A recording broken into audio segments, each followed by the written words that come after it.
what are we doing here? Well, we are doing meta philosophy. We want to answer the question, what is philosophy?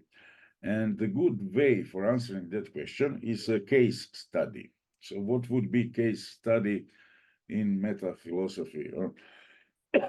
So, well, that would be the method to focus on famous philosophical arguments and try to analyze them. What is their nature? What is their logical status? What are they? Are they deductions, explanations, arguments, inferences to best explanation? What are they? What kind of arguments they are? So such a case study can throw light, can cast light on this general question, what is philosophy? So there is one famous argument, Plato's argument, one over many argument for the existence of universals. And it's very well-known argument, especially in metaphysics or in ontology, that is argument for the existence of universals. However, I always had the problem with this argument. It has never been quite clear to me what kind of argument is it and what is its logical status, what is supposed to prove. Well, it is supposed to prove the existence of universals. Now, so in this talk, I will analyze about 5 options of how to understand this argument. Maybe one more one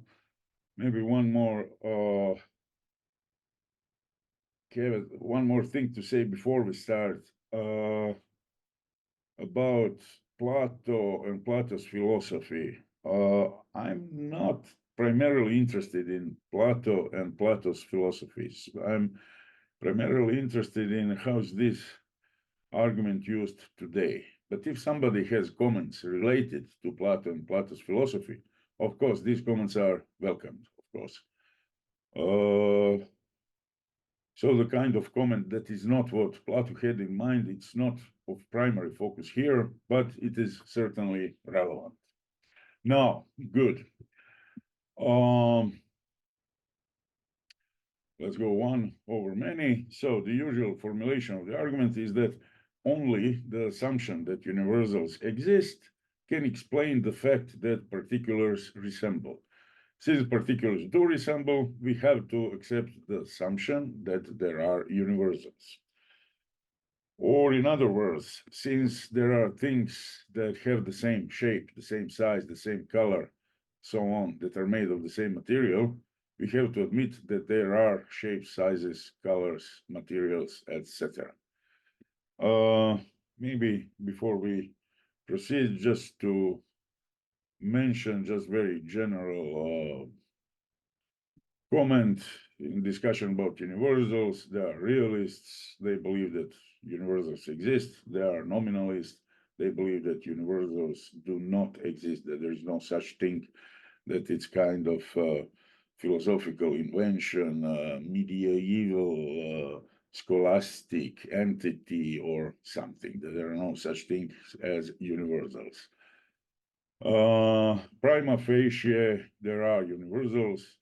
There are objects that have the same shape, the same size, etc. So, well, these 2 sheets of paper, they have the same color, they have the same size, they have the same shape. Therefore, there are colors, sizes, shapes. That would be therefore there are universals. What are universals? That are entities that properties or entities that can be instantiated by more than one individual at the same time. Okay, so this is the main argument, prima facie, sound and good argument for the existence of universals. Okay.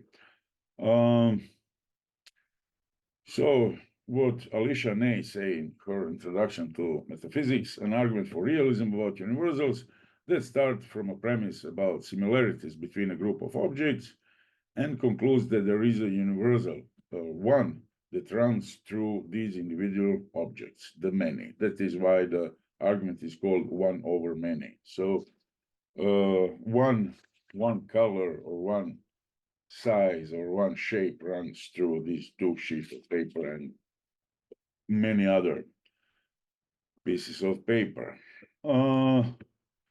So also what she says, for instance, she standard textbook in metaphysics these days, the one over many, we may assume, always takes roughly the following form. Premise: there exists some x that is f, and there exists some y that is f, where it is assumed that x and y are distinct entities. Therefore, conclusion, we have there is a universal fness that the x and the y both instantiate. So this would be the general form of the one over many argument. Or I'm sorry that Mark is not here with us. He is member of a team. Mark Balaguer, it's his article on Platonism in metaphysics. So he formulates the argument like this. I have in front of me three red objects, say a ball, hat, and rose. These objects resemble one another, therefore they have something in common. What they have in common is clearly a property, namely redness. Therefore, redness exists. His article is about generally Platonism in metaphysics, but he goes through, he mentions one over many argument as a important drive for Platonistic philosophy. Now we have more detailed maybe formulation. This is Michael Lux, his book Metaphysics, Contemporary Introduction. So how he formulates the argument. There are then objective similarities among things. Prior to our classifying them in the ways we do, the familiar objects of the everyday world agree in their characteristics, features, or attributes. This is not a claim born of any metaphysical theory. It is, on the contrary, a pre-philosophical truism, but one that has given rise to significant philosophical theorizing. So I would like to emphasize this again, pre-philosophical truism. And I'm taking argument in that spirit. Indeed, a question that goes back to the origins of metaphysics itself is whether there is any general explanation, this is my bold explanation, for the pre-philosophical truism that things agree in attributes. Why am I bolding the explanation? Because here already Lux suggests the picture that on the one hand we have a fact, common sense fact or pre-philosophical truism, and on the other hand we have philosophical explanation of that pre-philosophical fact. So we have a fact and we have to explain it. So as we will see, many people believe that one over many arguments is actually kind of explanation.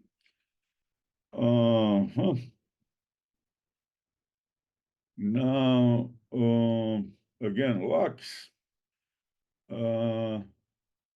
in Plato's Parmenides, we read that there exist certain forms of which these other things come to partake, and so to be called after their names.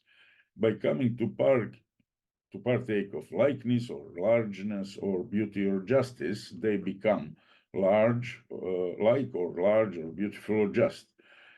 What is being proposed here is a general schema for explaining attribute agreement.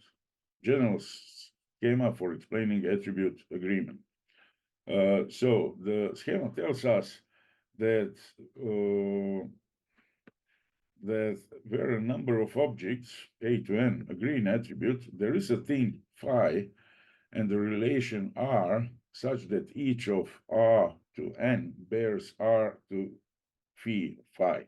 And the claim is that it is in virtue of standing in R to phi that A to N agree in attribute by being all beautiful or just or whatever. Mark is here. Now, I would like to emphasize that this quotation from Lux, it is Platonistic in its nature. So here Here, hello, Mark. Hello, sorry I was late. Yeah, we already quoted you. Yeah, really. It was here, Mark Balaguer, Platonism in Metaphysics, about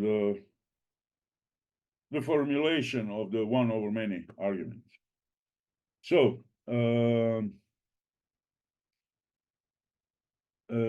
here, this is Platonistic real. This is somebody who maybe believes in abstract objects, or somebody who believes that properties are maybe abstract entities or something. Because here we have a relation R, we have a thing that would be the form. So this is, I would say this quotation from Lux is in the spirit of Plato. We don't have to go into that direction, and personally, I would not go into that direction, but okay, here is a illustration. Now, how to understand this one over many argument? In my opinion, there are at least five ways to understand it. First, relatively popular one is inference to the best explanation. Second is that it is explanation, but maybe not the inference to the best explanation as it is understood in philosophy of science, but rather specific, a metaphysical explanation. Three, it's not especially popular, but it is logically possible that it is actually an instance of transcendental argument. There are some similarities, there are some prima facie similarities, but it's not a serious option.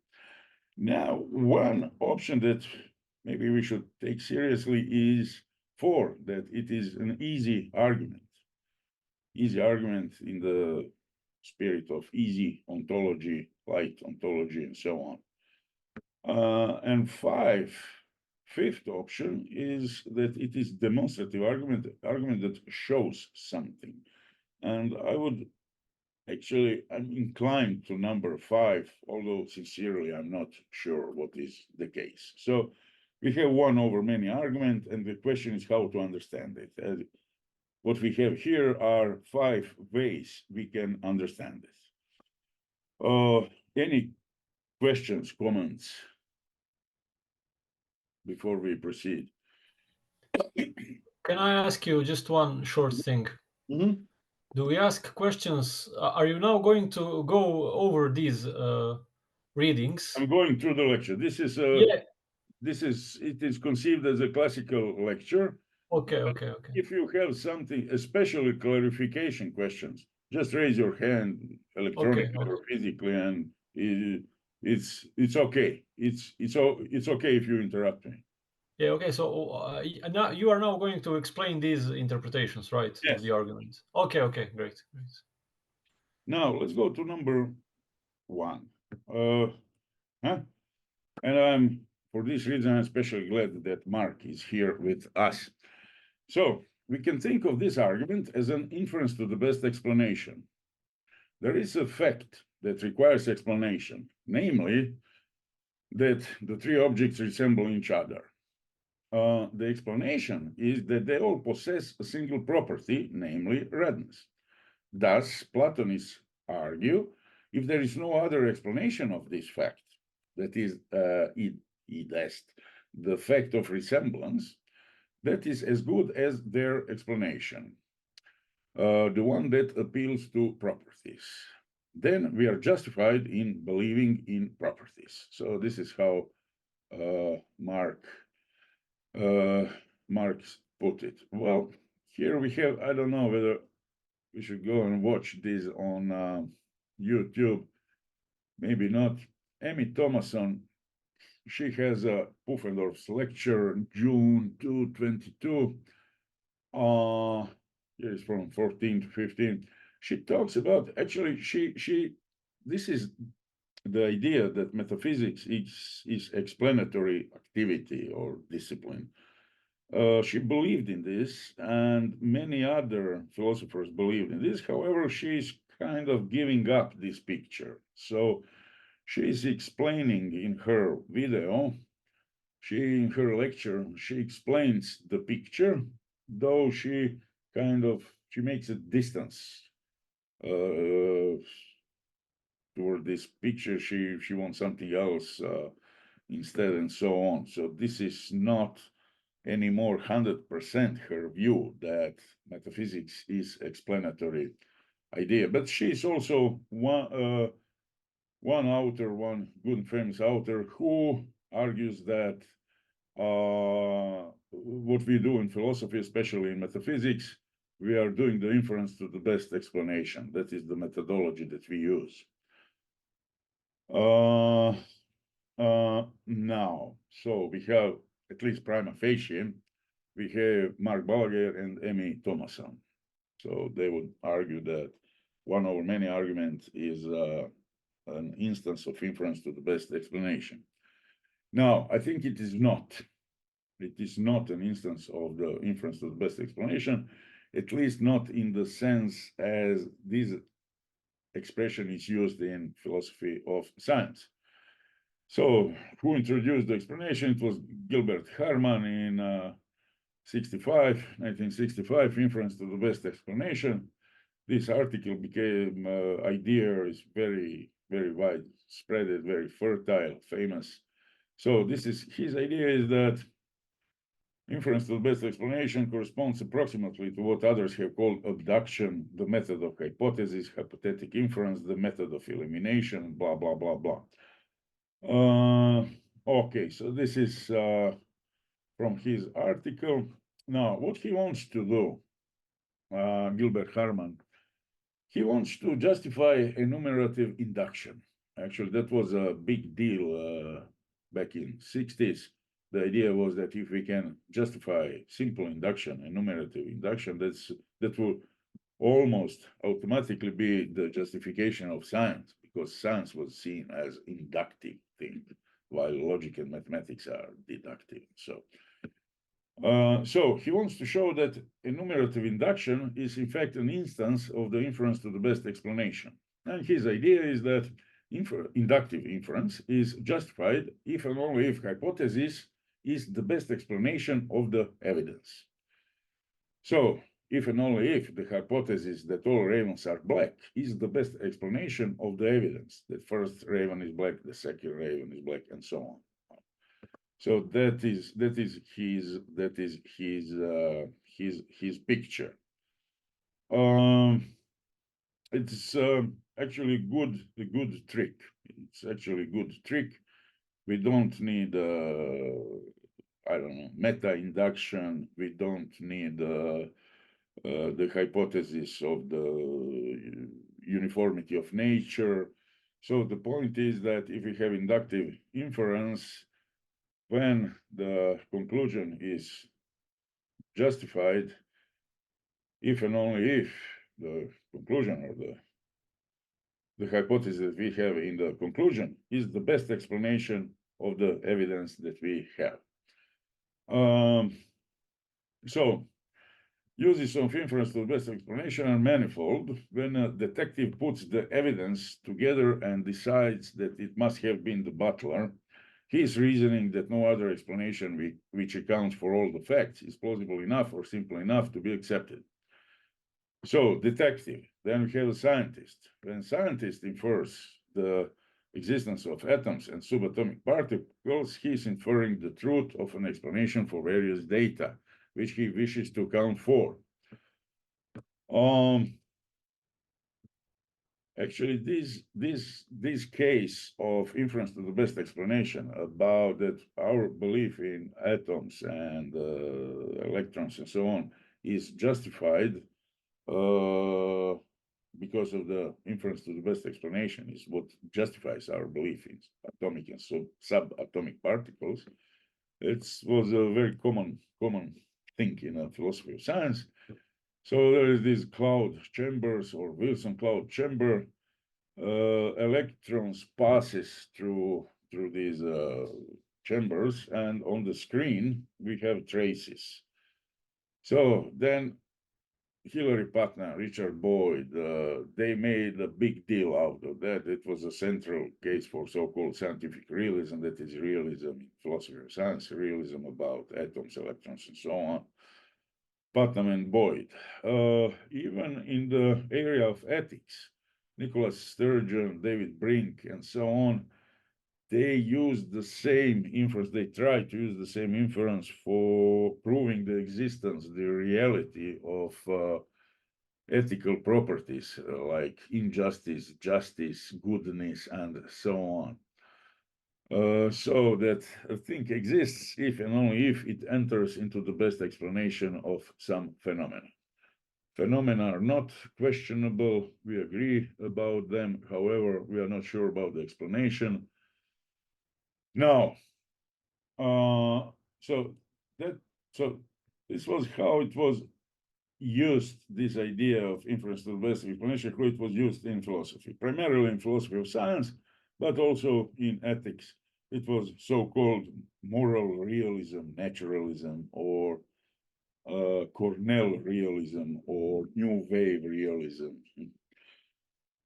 Okay, now, are there any questions about this? So now we are explaining how inference, what is inference to the best explanation, how it works in other areas in philosophy. Now, can we apply it to Plato's argument, to one over many argument? I think that not. So what are the problems with the inference to the best explanation interpretation? Well, first problem is that explanandum et explanans, that is evidence and hypothesis, in the explanation, they have to be logically independent. They have to be logically independent. So the explanation that we have and facts that we are explaining, they have to be logically independent. If they are not logically independent, then the explanation is circular. However, in my opinion, it seems that in the one over many argument, OOM, that they are not logically independent. Just to remember, we have these, they have these two sheets of paper. They have the same color. Is the hypothesis that we are using to explain the fact, is it logically independent from the fact? They have the same color. Papers have the same color. I think it's not. So number two, the link between the explanandum and the explanans, evidence and hypothesis, is typically causal in the inference to the best explanation. So the fact that the electron passes through the chamber causes trace on the chamber. So it's causal, or genes, or electrons. So usually, typically, the relationship between evidence and hypothesis is causal. But in the one over many argument, it is not. So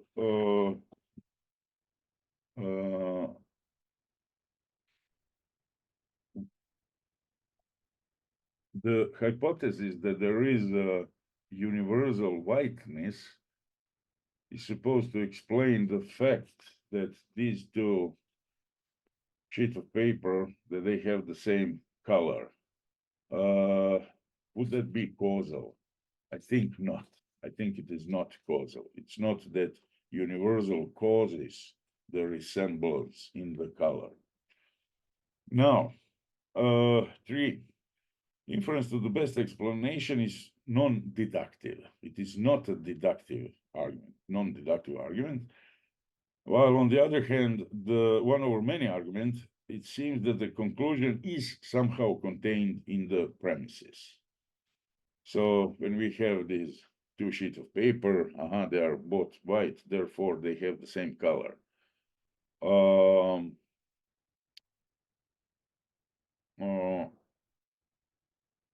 That kind of argument does not seem like non-deductive argument. Now,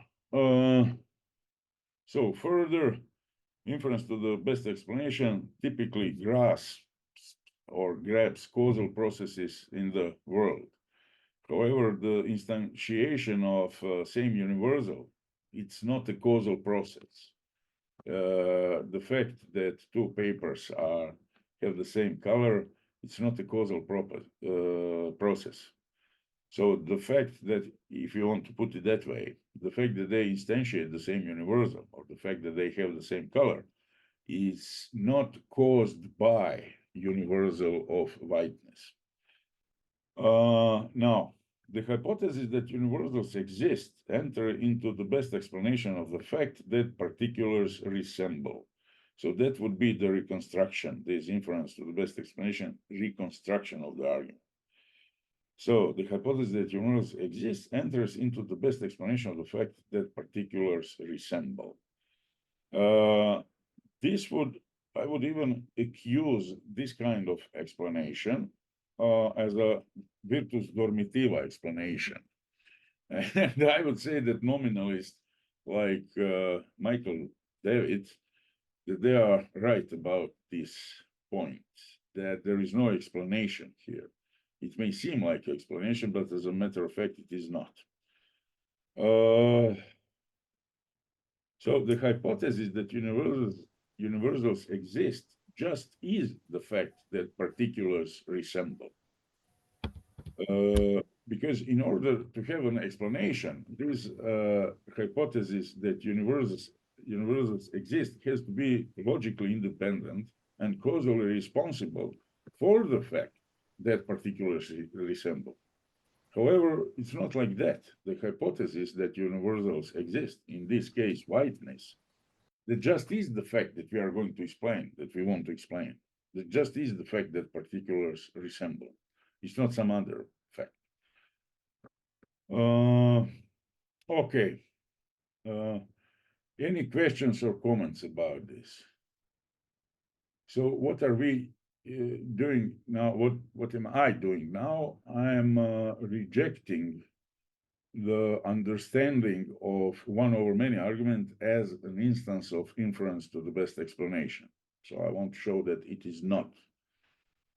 So any comments, questions? Yeah, sure, go. Are you asking for clarificatory questions? Are you wanting us to hold substantive questions to the end? As you want. I think it's probably better if we hold substantive questions to the end, so we don't block Probably, yeah. finishing. Okay. Okay. I don't have a clarificatory question. Okay. Do you? No. Mark, do you have a? No, I don't have a clarificatory okay, question. okay. I have a substantive question, so I'll wait till the end. Okay, but this was the end of, let's say, chapter 1. Oh, okay, this was the first and the longest chapter. Now, second option, something that we can come across in metaphysical literature, is the idea that there is such a thing as metaphysical explanation. For instance, this Alicia A, say, as we saw, another word for metaphysical explanation is ground. So, okay, she identifies metaphysical explanation with grounding. We can do that, we don't have to do that. But okay, that's what she's doing. Metaphysical explanation is an explanation of a fact that says what there is in the world that accounts for the facts being the case. It tells us what there is in reality, or what reality is like, that makes that fact obtain. Now it's hard to understand this. What she exactly wants to say? Well, there is a similar view, maybe some 40 years before that, Robert Nozick had, that many philosophical problems are ones of understanding how something is or can be possible. How is it possible for us to have free will, supposing that our actions are causally determined, and so on, so on. How is it possible that we know anything given the facts that skeptic enumerates? And so what Nozick wants to say that that philosophers, we explain how is P possible, while on the other hand, scientists explain how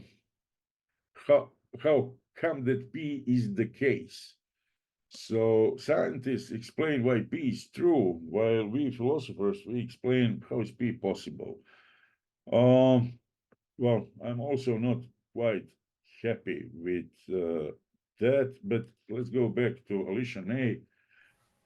Sorry, just yeah. a short question. Okay. Can philosophers explain how something is necessary also?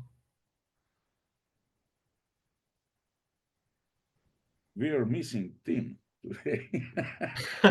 Yes. I think that I would say that would be in the spirit of Nozick's view. That would be in his spirit. Maybe we as philosophers can show how come that something is going on, and then we give explanation. It's necessary. Yeah. It's unavoidable. It has to be like that. It cannot be otherwise.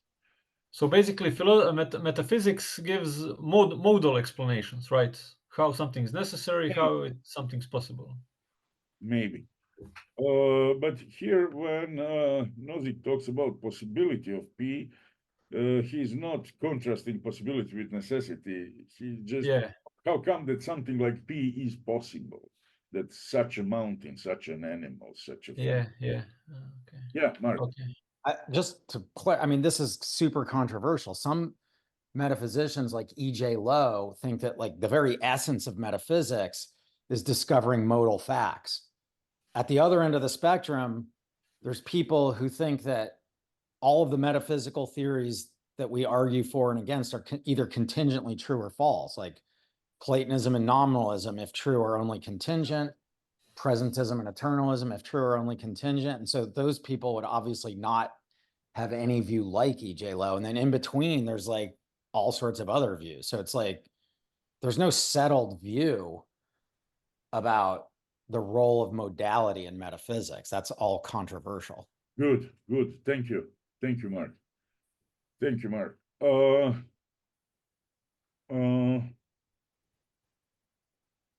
Okay. So what would be the central idea of this metaphysical idea? That an explanation of a fact that says what there is in the world that accounts for the facts being the case. So this model would fit, at least prima facie, to the one over many argument. Why? Because what there is in the world, well, there are universals. So how come that these two papers resemble? How come that they have the same color? Oh, well, because they are universals, and that just is the fact that they have the same color, it just means that they instantiate the same universal. So, there are universals in the world.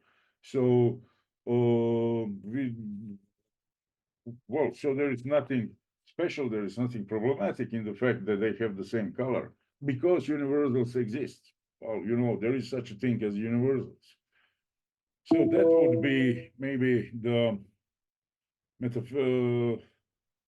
one over many as an instance of metaphysical explanation.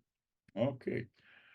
So how is possible that particulars resemble? Well, it's possible because they are universals. So what kind of explanation would this be? I'm wondering, it may sound like an explanation. But I would say that rather what we have is redescription in the right terms. So general structural characteristics of the world that make P possible. And then these general structural characteristics of the world, that there are universals. They make the fact that these two papers resemble in shape, size, and color, they make it possible. I don't know, I don't see this as an explanation. I see it rather as a redescription, just the same thing in different words.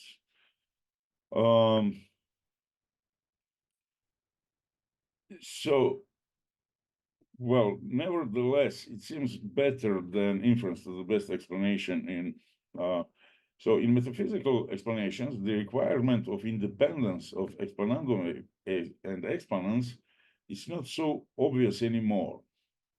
And the explanation is not causal. So in these two respects, this understanding of the argument as metaphysical explanation is better comparing to understanding argument as an inference to the best explanation. But still, the problem is, what does it mean to say that the assumption that there are universals explains the similarity between particulars? That is not clear in my view. So A, B, and C, they resemble because they share the same universal. Is this the explanation? And again, we have the same problem that the fact that we are explaining is not logically independent from the hypothesis that we are relying on. So that A, B, C resemble because they share the same universal. So to say that they share the same universal is just another way of saying that A, B, and C resemble. So we are saying one and the same thing. Therefore, it's not a good explanation. Now, so here we have a rejection of second option with these metaphysical explanations. Sorry. Oh, okay, go. Yeah. Is it okay? Just a short one. Yeah. So what does it mean to say that the assumption that there are universals explains the similarity? Can you say that when we say that A, B, and C share the same universal, we are giving the that it somehow explains the meaning of resembling, that it somehow, you know, a reduction of a semantic reduction of a sort. Basically, what it means to resemble is to share the same universal, to have the same property. Okay. So it will, in a sense, be some kind of linguistic. Yeah. Well, I have actually, I'm accepting this view, though I have a cynical stance. I would say that A, B, and C share the same universal. It's just a baroque way, well, with a lot of details, baroque way of saying that A, B, and C have the same color, or that they have the same shape. So, you know, they are instantiating the same universal. In my view, this is just another way of saying, baroque way of saying that they have the same color.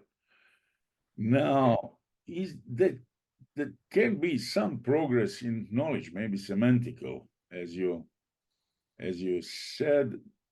Though it does not seem as a real explanation, as a good explanation or something like that. But I would accept what you said, that it's kind of semantical clarification or an explanation, explication, whatever you want, though I would be cynical about it. Come on, it's just a baroque way of talking about things. So, so there's no progress in information.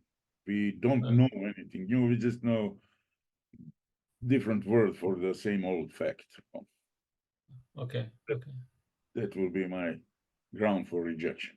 Now, in philosophical literature, there are these transcendental arguments.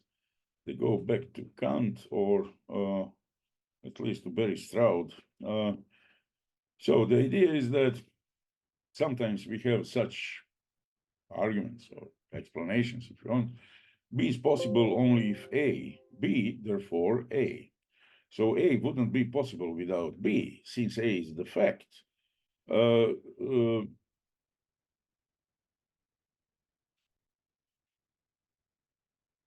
No, there's a mistake here. B is possible only if A, B. Yeah, this is good. So something like Kantian arguments that experience is possible would be possible only if there were a unity of consciousness. Experience exists. Oh, therefore the unity of consciousness exists. So that will be the typical case of the transcendental argument. So maybe we can apply the same model, same structure to this. A, B, and C can resemble only if they share the same universal. A, B, and C resemble, therefore A, B, and C share the same universal. Or other formulation. So there is analogy between Kantian transcendental argument and one over many argument, Plato's for existence of universals. So I would say that this transcendental argument is also better than inference to the best explanation, this reading, this understanding. Though motives were different. Transcendental argument is originally meant as an epistemological argument, while the one over many argument is meant as ontological. Okay, so what does it mean? Means that in the transcendental argument, the transcendental condition of something is something that we do not have direct access. And that is the point of Kantian transcendental argument, something things like unity of consciousness or the existence of self, or the assumption that I think has to follow all my thoughts and so on, so on. For Kant, these are transcendental conditions and they are not directly accessible to our experience, nor to our reason. They are accessible to our reason, but indirectly. We understand that we couldn't have some other things without these things. Therefore, we have to accept the existence of these transcendental conditions. On the other hand, in the one over many argument, we have direct access to shape, size, colors, and so on. So, well, look, these two papers, they have the same color. So it is look, there is a look, take a look, you see, look. In the case of transcendental arguments, there is no such thing because transcendental conditions are not accessible to our senses, to our experience. Yeah, the particulars have the same shape, size, and so on. Typically, or at least initially, we can see that. We do not infer that. So there is no element of inference, certainly not element of the inference to the transcendental in the case of one over many arguments. Okay. For this reason, we have to accept, to reject this reading. So one over many is not transcendental argument. Now we have something that is close. I think that this offers good picture that I like, though I'm not still completely satisfied with this. So that would be this Amy Thomason's easy arguments. So what is the structure of an easy argument? Well, first premise is uncontroversial truth. There are two cups on the table. Second premise, conceptual truth. If there are n k's, then the number of k's is n. And derived claim the number of cups on the table is 2. And then we have ontological claim, there is a number. There is a number. So the idea is that from some uncontroversial truth, we start with uncontroversial truth. Just to remind, that was the idea that Michael Ax has, that the resemblance of things in the world is some uncontroversial fact about the world in which we live. Then we have conceptual truth.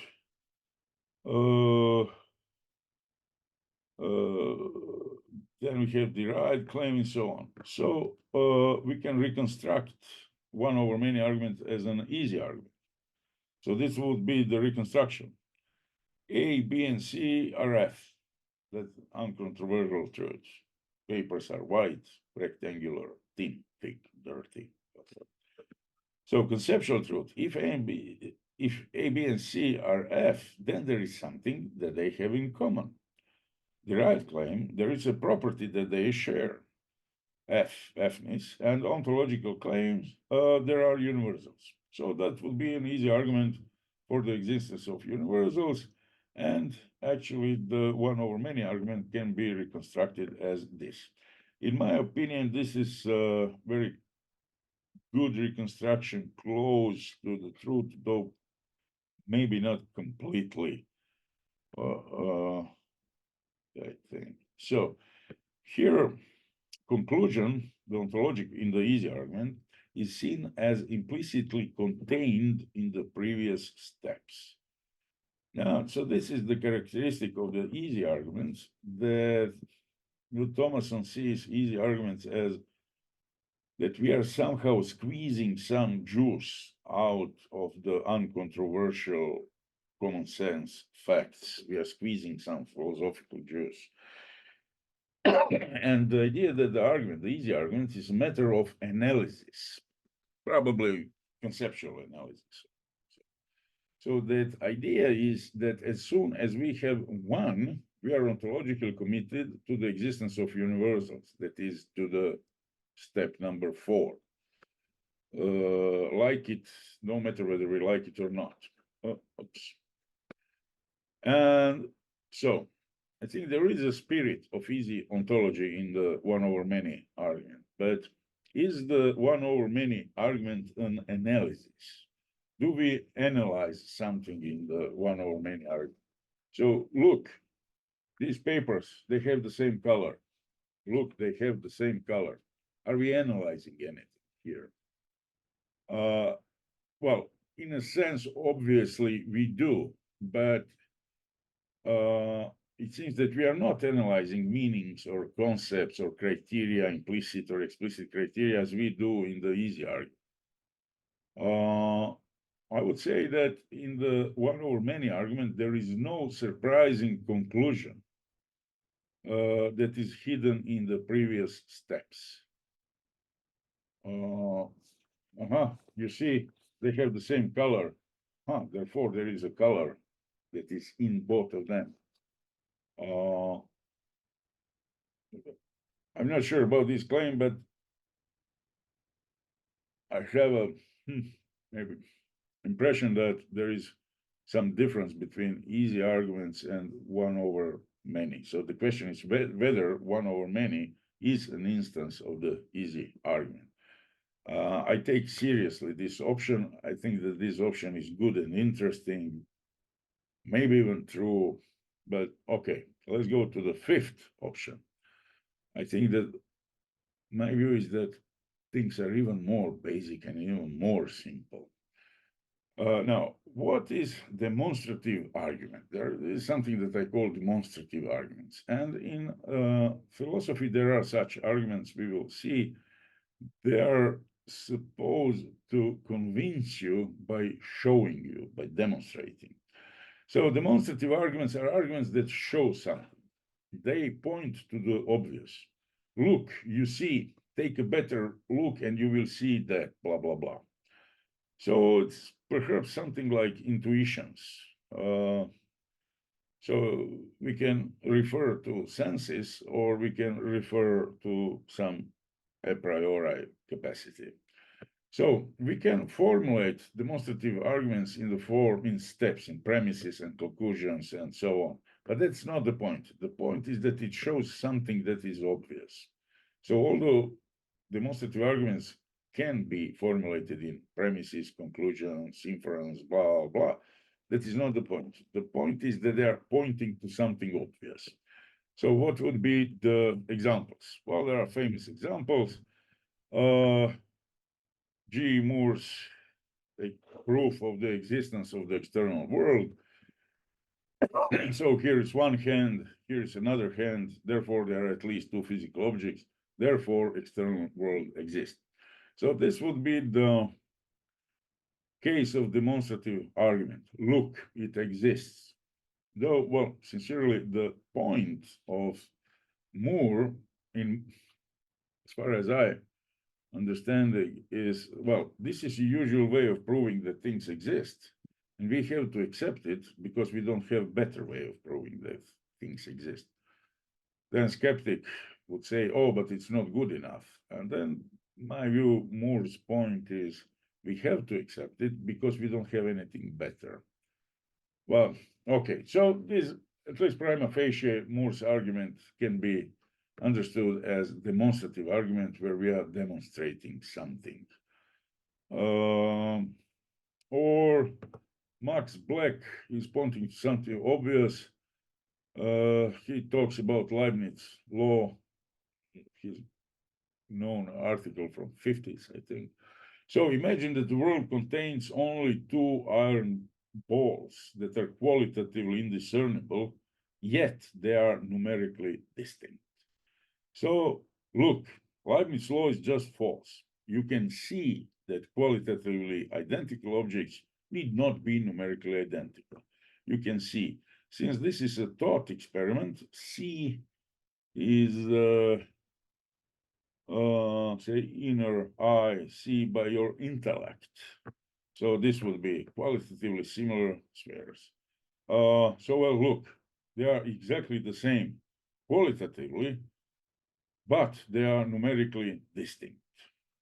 So this would be the case of demonstrative argument. So here, Max Black did demonstrate that Leibniz law is false. So in my view, in the same sense, Plato is pointing to something obvious. Look at the particulars that have F. You can see that there is Fness. So the whiteness, or the white color, or the whiteness is something that we can see. Just look at the objects and you will see the different particulars instantiate the same universal. You will see that there are universals. So universals are something that we see.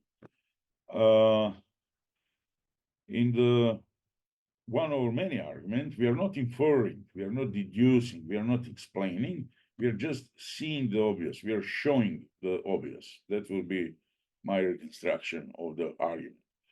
So formulation, like assumption that universals exist, explain the fact that particulars resemble, is just a matter of philosophical jargon. Strictly speaking, there is no assumption and no explanation. So the assumption that universals exist, this is explanans, and explanandum would be the fact that particulars resemble. Well, there is no difference. There's no difference between explanans and explanandum. They're just two different ways. It's just oblique way or baroque way of saying one and the same thing. So in I would say that there's a famous discussion between David Armstrong and Michael Davitt. I would say that this is why ostrich nominalism is called ostrich, because they pretend that they do not see the obvious. One who, well, look, they have the same color. Oh no, there are no universals. They do not have the same color. So somebody who gives such an answer, such comment, would be like ostrich. So in my opinion, that actually the point of their debate amounts to this showing. I would reconstruct their debate in this way. I don't know what they would think about it. Or look, Michael, there are red houses, red sunsets, and red roses. You see, there is redness. So here Armstrong is not inferring, deducing, or explaining. He's pointing, he's showing. And Armstrong accuses David that he refuses to see the obvious ostrich. And of course, David accuses Armstrong that he sees things that are not there. Okay, so thank you very much. This will be all for the exposition.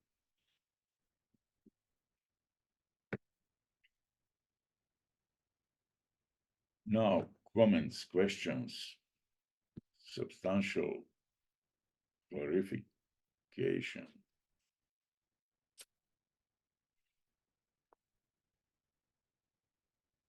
Now, do you agree? Mark, yeah, Mark, go. Yeah, a few things. One, the way you, so I think I want to say like three things. The way you set this up as like trying to figure out the right interpretation of the one over many, strikes me as odd if we're not doing like Plato scholarship, which I assume we're not doing. And it makes it seem like there's disagreements that there really aren't. So here's how I'd put it. Here are 5 different arguments that all count as being in the category of one over many arguments. There's an inference to the best explanation argument. There's a metaphysical explanation argument. There's a transcendental argument. There's an Amy Thomas and easy argument. And there's a showing argument. And one way to read what you're saying is like, oh, the first 4 are bad and the last one is good. I mean, I'm not sure you were saying it's good, but you're at least saying it's a better argument. Yes. Whereas the way you articulated it was, we're trying to figure out which one really is the one over many argument. I'm like, there's just 5 different arguments. And so like a lot of the stuff you said about the inference to the best explanation argument, about why that's not a good reading, were really just arguments for thinking it's not a good argument.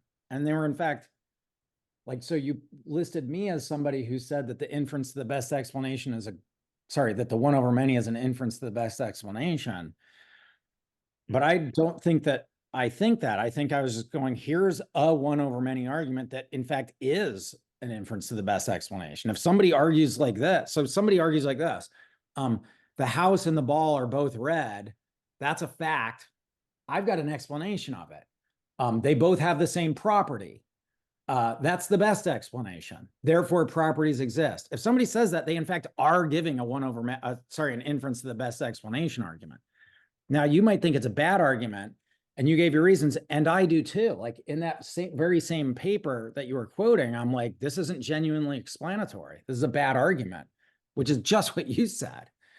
So like, it creates this image, it creates, the way you put it, creates this illusion that you and me are disagreeing, but in fact we're agreeing. It's a bad argument because it's not. You are. That's right. You are rejecting that in your article. You are anti. For the same reason you're rejecting it, that it's not explanatory. But the way you put it makes it seem like we're disagreeing. You're like, oh, that's not the one over many, and I'm like, well, it just is an argument that some people have given, and it just is an inference to the best explanation. Now there's another argument. There's an Amy Thomas argument, and then there's this showing argument. And those are just different arguments. And we can talk about whether each of them is good or bad. They all count as kinds of one over many arguments. But there's no reason to think there's like one argument that officially is the one over many. There's maybe one argument that Plato had in mind. And if we were doing Plato scholarship, then you go, this is a bad interpretation of Plato. But like, I don't think that's what was at issue here. I certainly didn't think Plato was giving an inference to the best explanation. I mean, maybe he was, but I'm not a Plato scholar. Yeah, what Plato had in mind, he wanted forms for I don't know what he had in mind. I don't know what he had in mind. The reconstruction, what is in the spirit of his philosophy is that forms are not accessible to experience. They are not accessible to experience. We reach them, we grasp them by our understanding. So they are maybe something transcendental or something. That's fine. I'm not a Plato scholar. I was just saying, if the game here isn't figure out what Plato in fact meant, then the right thing to say is, here are 5 different arguments, and let's decide if any of them are good arguments. Yeah. So you seem to be saying is that the last one is the best argument. Yeah, I'm claiming that the last one is the best reading or best understanding of the argument, and that would run counter to general Plato's ambition. Yeah, Mark, you are right. Yeah, sorry, I took your quotation maybe out of context, but I think that I did mention that that is not your view. You're just exposing or presenting the picture. And I think it's a bad argument for roughly the same reason you think it's a bad argument. Yeah. I just don't think that. I would go, it's an argument. And in fact is an inference to the best explanation, and it's a bad argument because it's not genuinely explanatory. So anyway, that's like the sort of one thing I wanted to say, but I also wanted to say, I think that these arguments all stand or fall together, and I doubt that there's much one is actually better than the other. So like when you were talking about the inference to the best explanation, in addition to saying that they weren't really genuinely explanatory, you were making this point about logical independence. And whether they're, so like I've got a white cup. So here are two sentences. The cup is white. The cup possesses the property of whiteness. Okay, now let's ask, are those logically independent? Well, if you're a Quinian, they're absolutely independent, right? Like Quine thinks the cup is white is true, and the cup has the property of whiteness is false because he doesn't believe in properties. Yeah. So they're logically independent. Yeah. I would say that it's just, you're just saying the same thing. I'm fine with that. I'm just saying, like, but pick your semantics. If you pick a Quinian semantics, they're logically independent. And if you're a nominalist, you're gonna be like, one's true and one's false. If you think that they say the same thing, then you're gonna think this is a crap argument. It's like wildly question begging. Yeah, exactly. Question. But then, okay, but now that's right. But now I want to go to your argument, the demonstration argument, and I want to go, the same kind of thing happens. So I look at the cup and you're like, look, don't you see it's white? I'm like, yeah, I see it's white. You're like, so you see universal? I'm like, no, I haven't. If I'm a Quinian, I'm just gonna be like, what? All I see is a cup and it's white, but I don't see whiteness. Sorry, you need two cups. I don't think you do. Here's two white things. Yeah, two white things. They have So the I same see that. color. So if you're Quinian, you're gonna be like, I see that this is white and I see that that's white, but I don't see whiteness in either of them. Do you see that they have the same color?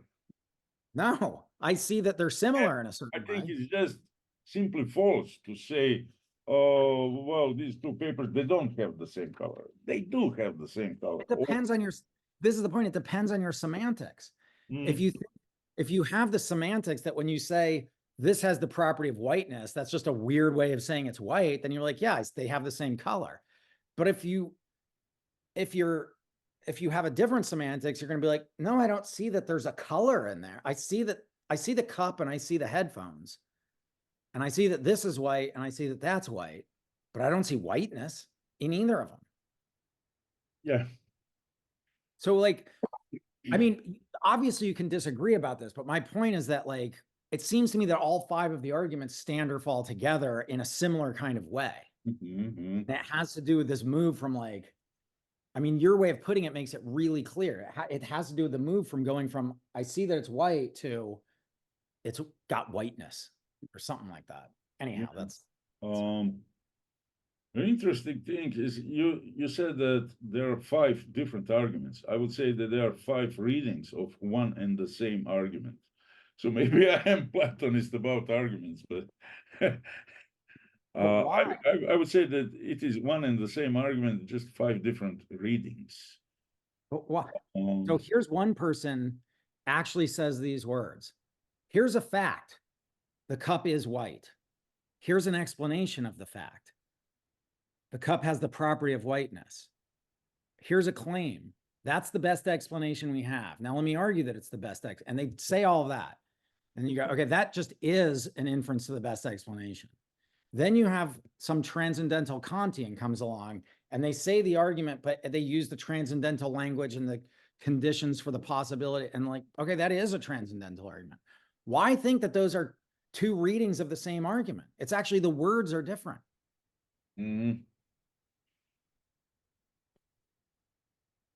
Because initially what you have is, well, you see, there are two papers and they have the same color. Do you see? Yes, I see. What do they have? They have the same color.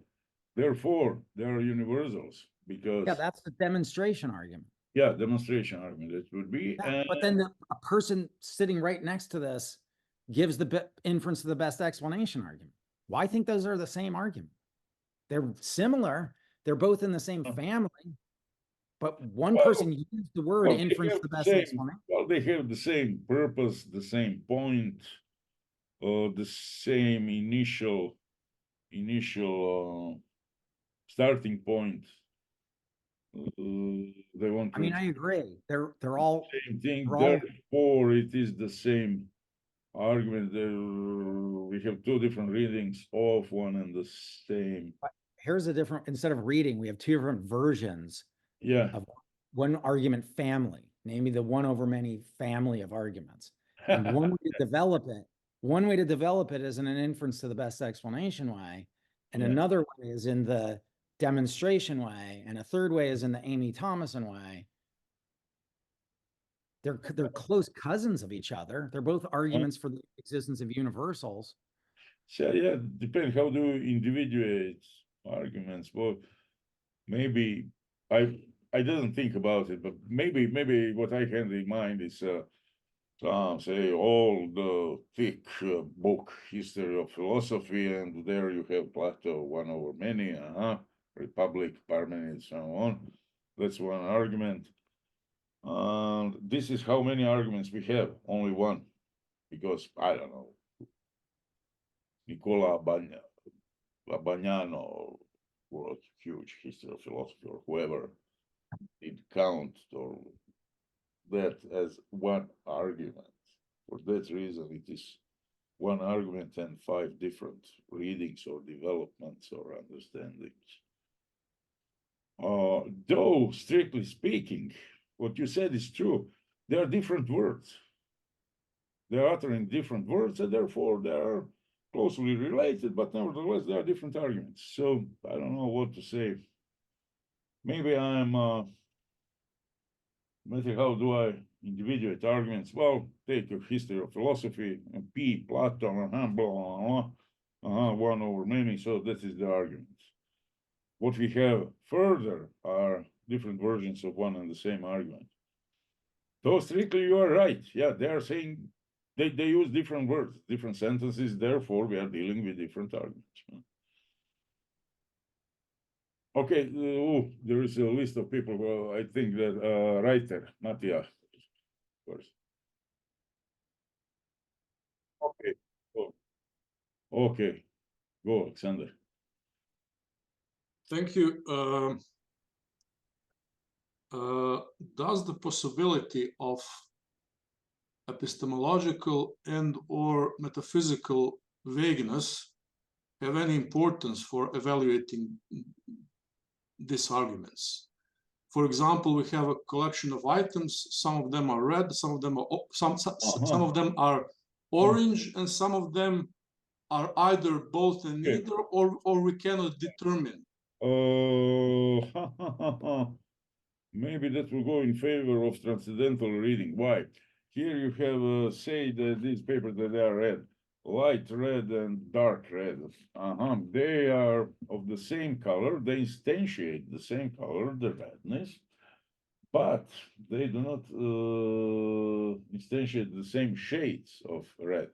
And in such cases, it seems that redness is not something that is directly accessible, but rather something that is inferred. What is directly accessible would be different shades of red, but redness is something that we are imagining or inferring or something like that.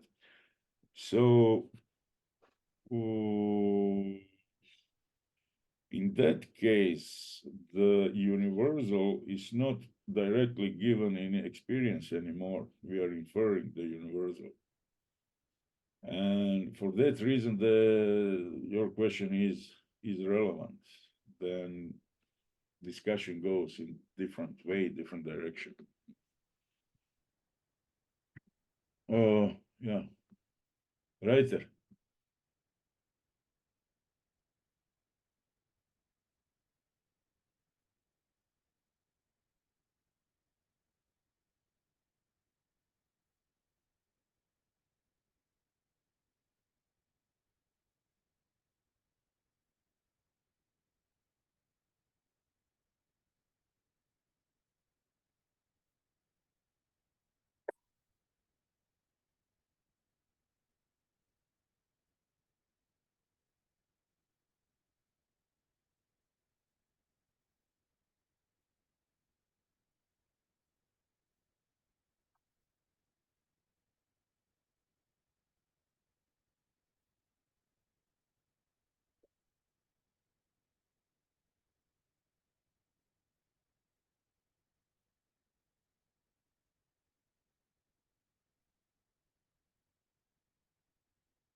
Oh,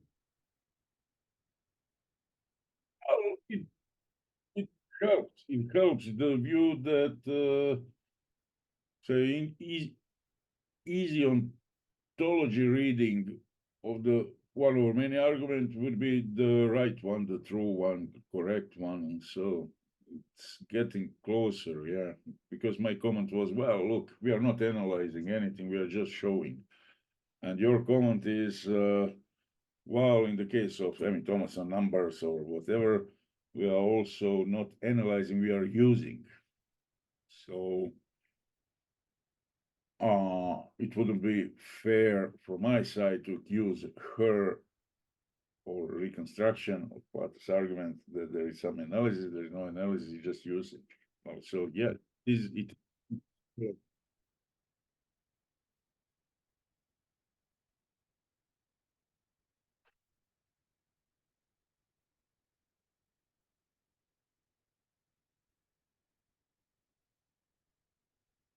Yeah, sure, certainly, Mark.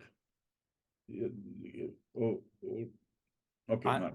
Just on this issue, I think I disagree with this. I think Amy Thomason is in every single one of these arguments committed to something like an analysis. So in the number case you gave, like there are 2 cups on the table. Therefore, the number of cups on the table is 2. So there's the crucial step in that argument. And then it goes on and the number 2 exists. And in order, the whole argument for that second premise, where you go from, if there are 2 cups on the table, then the number of cups on the table is 2, is an argument about the meanings of these sentences. It's connecting 2 sentences. There are 2 cups on the table. The number of cups on the table is 2. And she has to argue for an analysis of number sentences that's deflationary, that doesn't require Platonic heaven to exist in some robust way or something. And so she's committed to this deflationary reading of certain kinds of sentences. And I think that's true of all of her arguments. And I think this case, there is an easy ontology reading of the one over many, and it has a very parallel argument. So it's back to the, like, I think all of them have this. Like, so here's the first thing, the cup is white. And then there's a second premise. If the cup is white, then the cup has the property of whiteness. Like, but the argument for that's going to be an argument for a semantic thesis. And the argument stands or falls on that. And so I think like there is an easy ontology reading of the one over many. And I think all of these one over manys they all have to move from the cup is white to there's a property of whiteness. Mm-hmm. And so, and I think that is in the end a semantic thing. So I think it counts as an analysis. And I think that's true of all of Thomason's arguments, but anyway. Yeah. Sorry, Andrei. Yes, I mean, I haven't been following your talk from the very beginning, but so it's just going to be a very rough idea or an impression. But I'm mostly inclined to think that the metaphysical reading is probably the best reading, because I don't see why, supposing that there are properties or universals should not be explanatory. I mean, if there are 3 objects which resemble each other, I mean, they can share many properties. I mean, if you have 3 white objects, it's not just the whiteness that they have in common. They're also white or square or white or circle. And it is the property of being white which really explains why they resemble each other, and not the property of being white or square, which explains the fact that they resemble each other. So, I mean, if you take into account the difference between natural and non-natural properties, so that if universals are understood as being natural properties, then they have some explanatory work to do. They precisely do that. They explain why some things which resemble each other do that, why they are alike or why they are similar to each other. And that's a deep, I mean, it's supposed to be a deep metaphysical explanation. And in a way, to continue to take the lead of what Mark just said, I mean, one can really notice that the metaphysical reading or the metaphysical argument, if these are separate arguments, is advantageous over the easy ontology argument, precisely by taking into account the shortcomings of the Thomason's argument. she has that premise which she claims is conceptual truth. If A and B are F, then there is something they have in common, namely Fness. And if it is to be, I mean, what is really misleading here is that we have an impression that this is an obvious truth, and also the impression that the antecedent of this truth is ontologically non-committing, that when we say that A and B and F, we are not committed to accepting that there are universals and that there is the property of Fness, while the consequence is ontologically committing. And if that were the case, so then the implication would be wouldn't be valid. I mean, it wouldn't go through. So the only way for that premise to be true is really for there to be the property of being Fness, because then the antecedent also has to be ontologically committed to accepting the existence of F's of the property of being F or Fness. But that just means that we are kind of giving in a way, a metaphysical explanation. We are saying what has to be the case, what has to be there in the world for this implication to be true, which Amy Thomason assumes. So I think that by analyzing easy ontology arguments and by seeing the ways in which it is defective, we are really gradually moving towards some kind of accepting a metaphysical reading. So that would be. Yeah, I think that there are a couple of points in your comments. Let's go to maybe to the first one, very general one. Well, generally the idea of metaphysical explanation is that, well, there is a fact and it seems strange to us. It seems that it needs a sort of explanation that we understand it or something. And then in such situations, metaphysics, philosophy, or categorical ontology can help just by explaining that there are such things. I don't know, the example that comes to my mind is, say that a little kid asks, oh, how come that, I don't know, Mr. Brown does not have a wife? Well, you know, he's a bachelor. Oh, what's that? You know, there are people who are not married. There are people who are not married. So it is kind of explanation. It increases kids' understanding. Well, so being bachelor can be explanatory in that way. So now kid understands, people are not necessarily married. Some people are not married. Some people are divorced, some people have never been married, and so on. So in that sense, this metaphysical explanation can help. And it can be informative.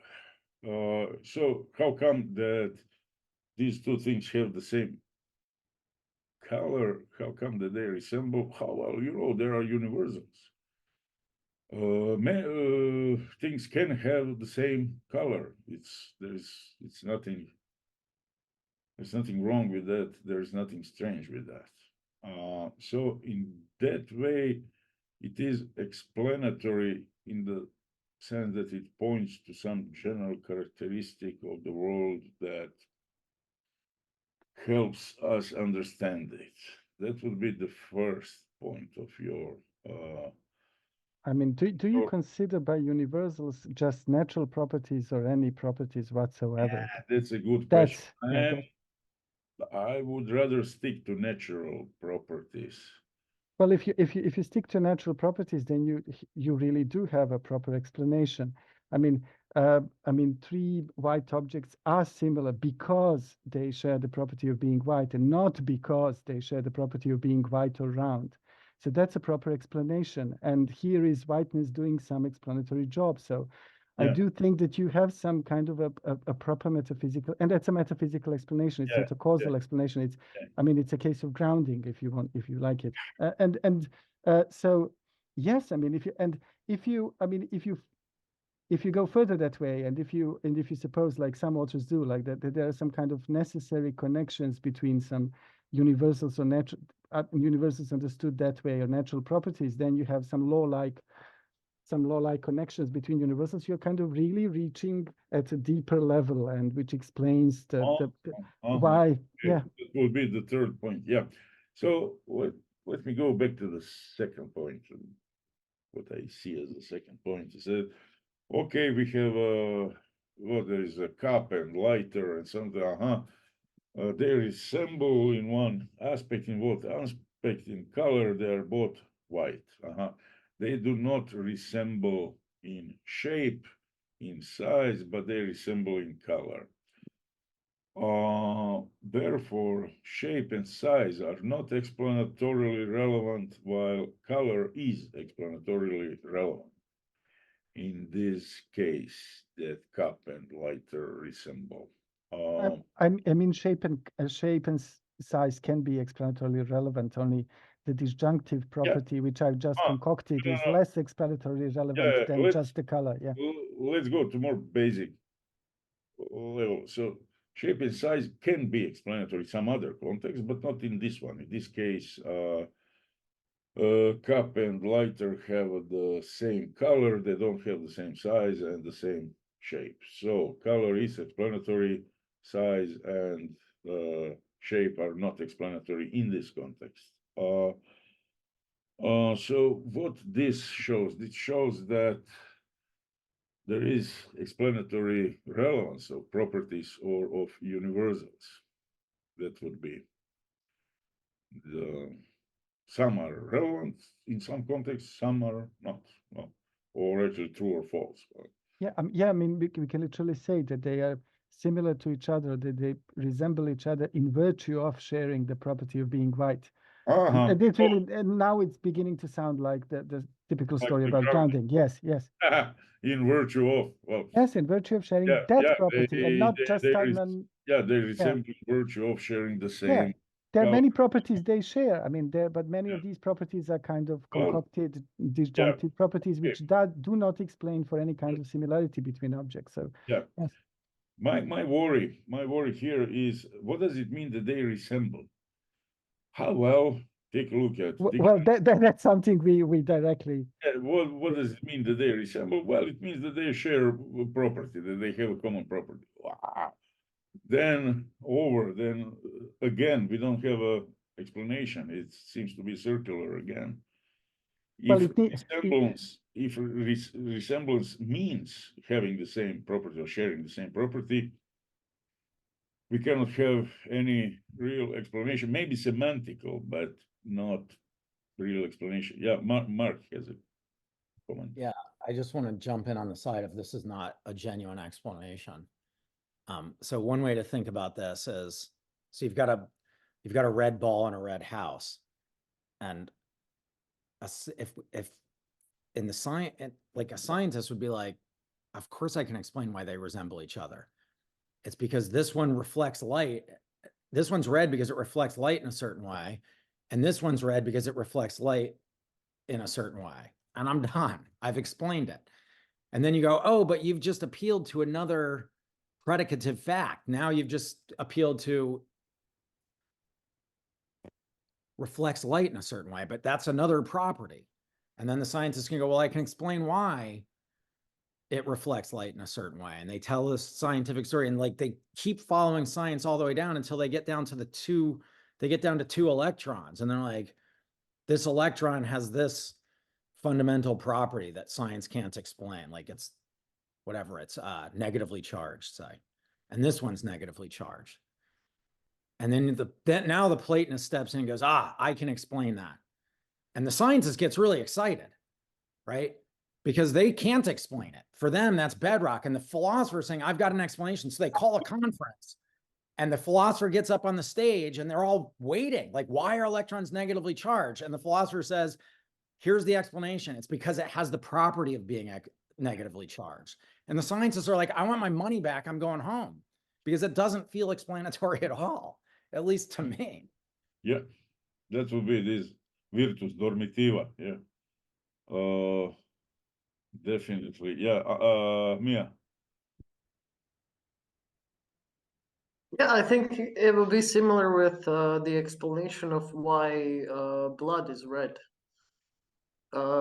Because there are like reasons in medical because of the whatever hemoglobin and it would be weird to just say because it instantiate like it has redness. Yeah. Well, what's usually the explanation? How come that these two things are resemble each other, that they have the same color, would be that the guy had an extra half kilo of paint and he painted it with the same paint, well, or something like that. That would be usually the explanation. Though here, what are we supposed to explain is how come that they resemble?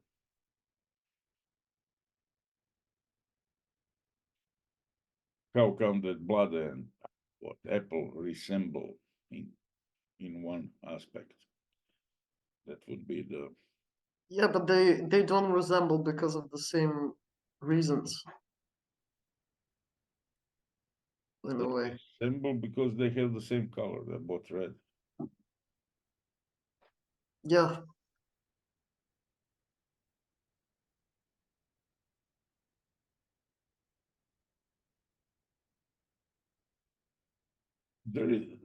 There is some kind of explanation, or I would say putative explanation, why the blood is red, that it is evolutionary trick to as a good warning, so that if we are injured, we cut ourselves, then we see red.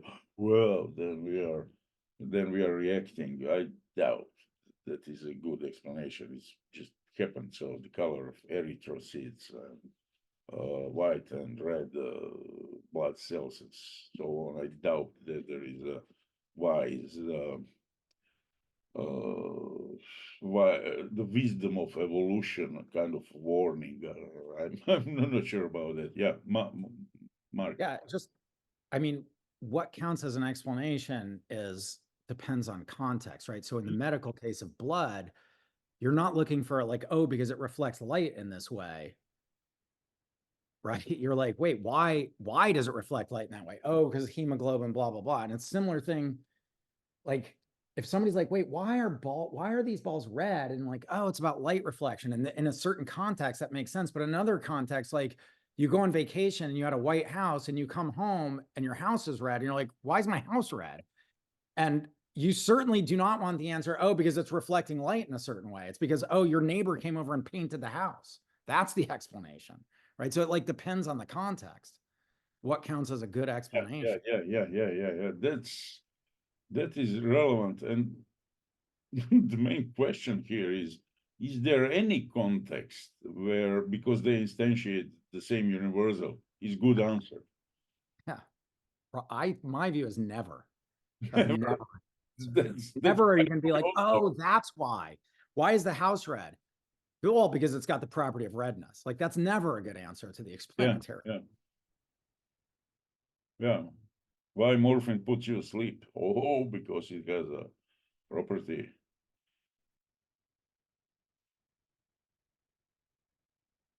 So, any more questions, comments?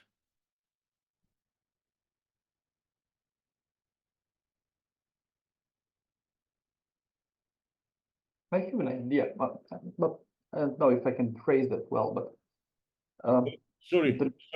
Last question. So okay, go. Yeah, go. Is it Go. okay? Yeah. Well, I don't know how to phrase it, where to go with this, but I have just like a feeling that, well, the main idea about the nominal list is that he doesn't have to explain similarity. Similarity is basic. We don't have to explain it. Okay. But then it seems to me, and that's what's troubling me, I cannot find cases of when we actually want to explain similarity, when we give explanation of similarity.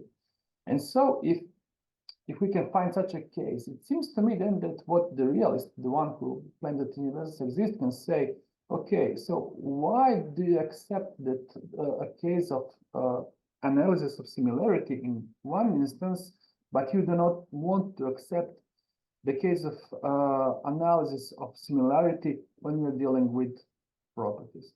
I don't know if this makes any sense, but it's like a vague idea of how the realist can try to invite us to talk about the analysis of similarity. Can you repeat the last sentence, please? I'm not sure. This is an idea how the realist could invite us to analyze similarities.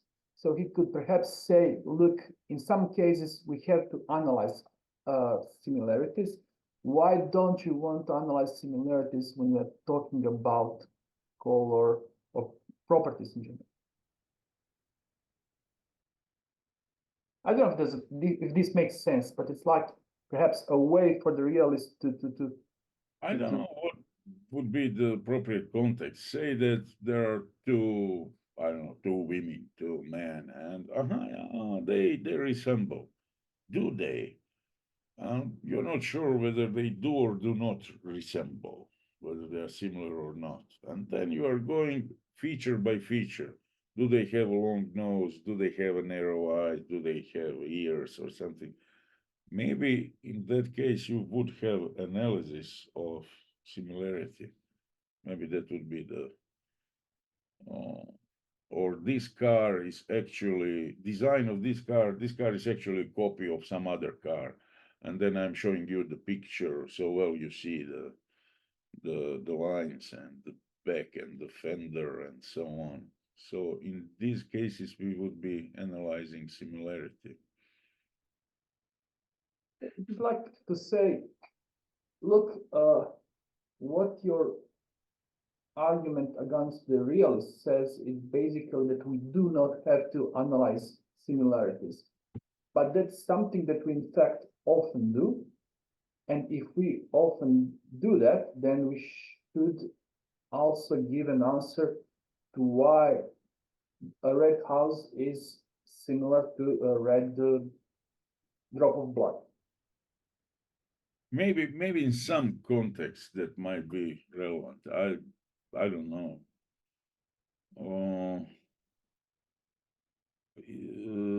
Mia, is that the question?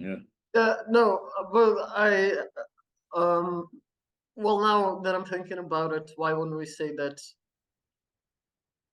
like, all of these descriptions of properties are pragmatic and context dependent? Seems to me that they are. I mean, aside of philosophical Well, our interest is, but objective. Our interest is, but it has to grasp something that is objectively in the world, independently of us and our interests. So, I mean, yeah. I agree that it captures something, but it's kind of curtailed by our interest and use. Yeah, why is something red? Depending on context, different answers will be relevant, because the crazy neighbor painted, or because there is hemoglobin in blood, or there will be different facts will be relevant, because guy had half of kilo of paint, so he just painted because it was a leftover of painting kitchen or something. Well, what I wanted to say, that it seems, well, especially with Mark, also believes that the so-called explanation by appeal to universal, so on, it's not explanation at all. Generally speaking, I think that if we accept it, that it counts in my favor, that 1 over many is actually a good argument, but it is demonstrative argument, it's not explanatory argument. So if we are skeptical, we are ridiculing the explanation by appeal to universals, and so why they resemble. Oh, I know why they resemble, because they instantiate the same universal. Fine. Such explanations are not good, and for that reason, 1 over many argument should not be understood as explanatory, as explanation, but rather as showing. Oh, you see, they have the same color, you see. So by this understanding as demonstrative argument, we could avoid the problem of circularity in explanation just by rejecting the idea that we are dealing with an explanation. No, we are not. It's not an explanation. It has never been meant to be an explanation or something like that. Yeah, Božić. Yeah. What about complex properties? For example, if being alive could be regarded as a complex property, if it is at all cogent, well, then we can say, okay, so a mushroom, a tree, and a human are alive. Is there a property of aliveness? And if there is a property of aliveness in which they all share, is there a universal of aliveness? Yeah, that's a good question. I don't have elaborated answer to this, but one way is to go very simple, just, oh, there are things and we can divide things into living and non-living. That's what we were talking about last time when we talked about categories. So, okay, living thing is one category, universal, whatever, non-living is another. So in that respect, then mushrooms and plants and fish and humans come together in the same basket of living things that they have property of being alive. Another way to go would be to say that being alive is complex property. It has to be analyzed further in the sub properties, and that mushrooms and humans maybe share 2 or 3 of the sub properties, but do not share 7 or 8 of sub properties. So that would be, generally speaking, 2 ways of going. One way would be to keep live and non-live as a property, and another way would be to decompose it into something more simple. Then, if we decompose it, then we can say that what is really out there are the sub-properties. They are real, and that their combination is something that's further. We can be realist about these combinations because they always systematically come together, so they are part of the world. Or we can say that they depend on our pragmatic and explanatory and scientific or whatever botanical needs. So what you ask, the thing is branching. The thing is branching. Thing that many people would like, well, David Armstrong, or they would like that universals are discovered by science, basic science, and that other things are composed by us. Although I'm not sure, even if there are complex properties that always appear together, and they, how they say, what's the expression, they explanatorily hang together. They always come together and they can explain something. Their being together is explanatorily relevant. Then we have a reason to be realists about these properties in biological organism, society, in chemistry, and whatever. So actually, the answer is I don't know, but the thing is branching. The problem is branching. So that I don't. I would be happy to operate with simple properties like being white, being rectangular, or something that seems more firm, more better to work with. Yeah, Mia. Yeah, I remember one example, so I kind of want some kind of maybe explanation of how this may fit into this discussion. Well, there's this famous example how Eskimos have like 6 different Version. concepts for snow. For example, I don't know, the Okay. frozen snow, hard snow, soft snow, and so on. And it seems that in that context, there it's not like that the important property is that it's white or that it like whiteness or snowness, but some other kind of they see it. Let's suppose that they see it as different things. Well, their principium divisionis, they're dividing snow into, say, 6 or 15 kinds, not by appeal to color, but something else. Is it wet? Is it hard? Can you drive a car on it? Can you ski on it? And so on and so on. So they are dividing it according to some other properties. Well, Mark is going. Okay, Mark, thanks. Bye. This snow, well, first, Sorry. yeah, I didn't know you were going to acknowledge me. Bye. I have an appointment at 11. yeah. Thank you for gotta joining us. Thank you. Bye. All right, Bye. bye. So first, snow, there are objectively, I think, 2 kinds of molecular structure of snow. Of I don't know what would be in English. Okay, we don't have to speak English anymore. Pahulica was the word for pahulica. And there are Snowflake. Snowflake. They're objectively 2 different kinds of snowflakes. They have different molecular structure. So that's the first thing. So this is absolutely objective out there. It's physical property, chemical property.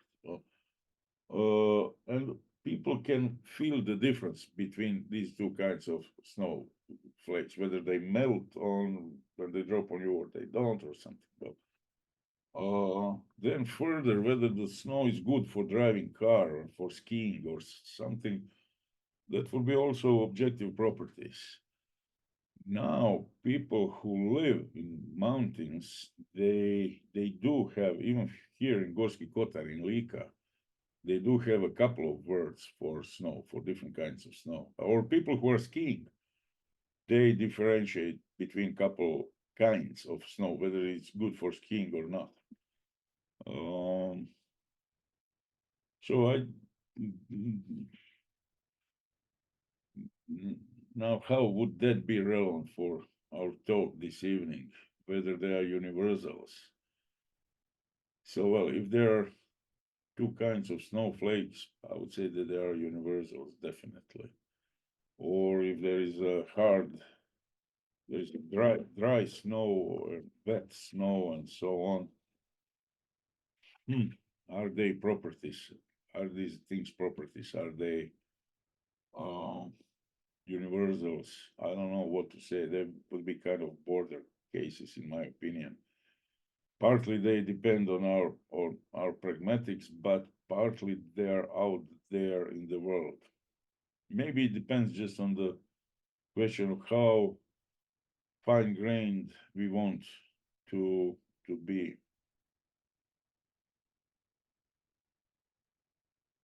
So was that your question? Whether different kinds of snow are different universals or not? Yeah, that was basically my question. How does this fit into the discussion of universals and yeah.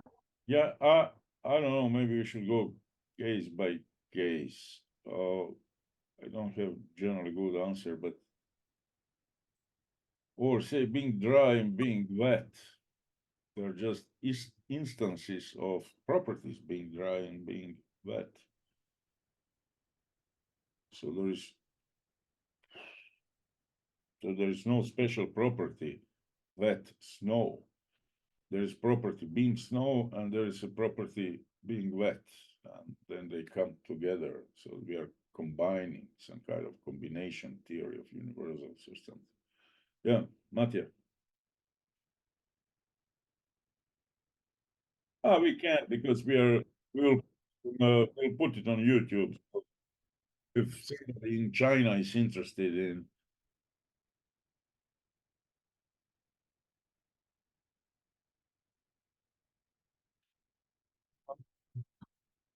I can, yeah. Okay. Which slide do you want? Uh-huh.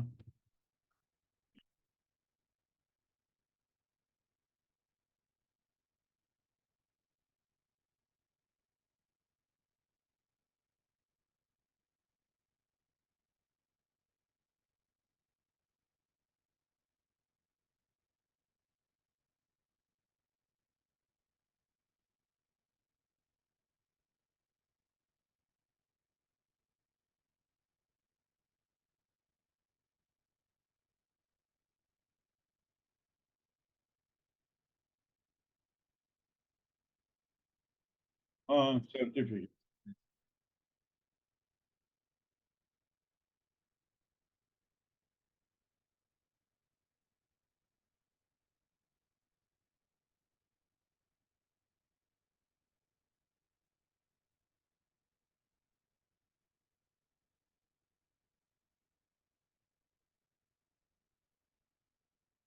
Yeah, that is, yeah, that's, in my opinion, is perfectly good comment, perfectly good question. Which said, what's the difference between what's so special about metaphysical explanation? Either it is just a scientific explanation or it's nothing at all. Is there a special kind of explanation, metaphysical explanation? I'm also skeptical about it, but the idea would be that there is in the world that accounts for that case being the case. I don't know what to say. Maybe what they want is some kind of general structural characteristic of the world that is relevant for